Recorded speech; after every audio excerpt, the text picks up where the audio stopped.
আমরা সবার এখন যদি আমরা যদি এটার বিষয়ে কোনো পদক্ষেপ না নেই, ভবিষ্যতের বউবাজার ভয়ঙ্কর, ভবিষ্যৎ বউবাজার অনেক ভয়ঙ্কর। যেইভাবে একটার পরে একটা মানে পাবলিক যেইভাবে এটার ভিতরে ইনভলভ হইতেছে, ভবিষ্যতে আমরা খুব খারাপ অবস্থা হয়ে যাবে। তো আমরা সবাই একভাবে কাজ করতে হইব। মাদক এই মালগুলো যদি আমরা যদি ধরতে পারি, মানুষের থানায় যোগাযোগ করা লাগবে। আমরা আমাদের সুস্থিত করে ফেলাই, তাই ওই জন্য আমরা সর্বপ্রথম কিন্তু থানারে সবগত করা লাগবে। তারপরে আমরা সবাই দৌড় হয়ে তারপরে তারে আইনের আওতায় তুলে দিতে হবে।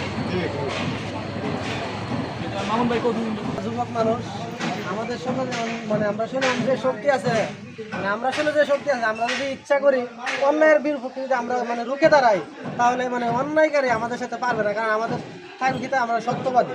আমরা যদি অন্যায় মাদকের বিরুদ্ধে আমরা যুদ্ধ ঘোষণা করি, তাহলে বউবাজার থেকে আমরা মাদক মুক্ত করতে পারবো ইনশাআল্লাহ।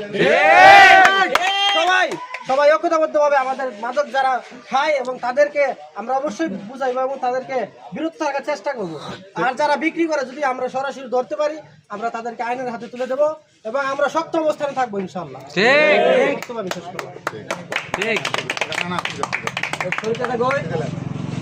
আসসালামু আলাইকুম। আসলে আমার আবার নতুন করে কোনো কিছু বলার নেই, সবাই এই বিষয়ে জানেন কোন বিষয়ে আমরা আজকে এই সবাইকে ডাকানোর উদ্দেশ্য হয়েছে যে আমাদের গ্রামের মধ্যে অনেক মানে মাদক অনেক বেশি মানে বাইরে গেছে ব্যবসায়ী।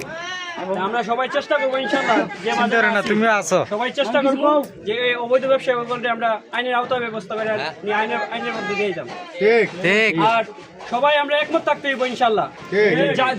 যে কোনো সময় মানে যার কাছে পাবো আমরা এগুলা সবাই মিললা তাহলে যেভাবে ধরা হয়, মানে যেভাবে ঘুষে গেছে তাহলে যে কোনোভাবে আমরা থানা নিত না।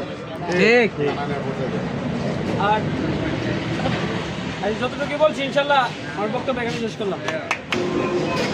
যাতে আমরা রাত্রিবেলা এখানে ফাইলাম, মোটরসাইকেলের মধ্যে ফাইলাম, তার মধ্যে তারা যদি কোনো কিছু না পাবো ছাড়া দিবা, দরকার না, তারা মাইর দরকার নাই। এই বিষয়ে লাগে কোনো মানুষের কোনো সাধারণ মানুষের কোনো ক্ষতি নাও। তার কাছে তুমি ফেন্সি পাইছো, মদ পাইছো, তারা ধরবা, মাইর করার দরকার নাই। মাইর করার কোনো কিছু দরকার নাই, আইন আছে, থানার কাছে খবর দিবা, থানা আইবা, থানা দিবা, থানা আবার এক মতো মাইর করার দরকার নাই, কোনো কিছু করার দরকার নাই। এর মধ্যে শুধু আমার কথা একটাই, কোনো নেতা আইলো বা কোনো লিডার আইলো বা কেউ আইলো এগুলো আছে আমি দেখ মনে তারা ছেড়ে দে, হয়তো না সারা হবে না, সামনে আনবা।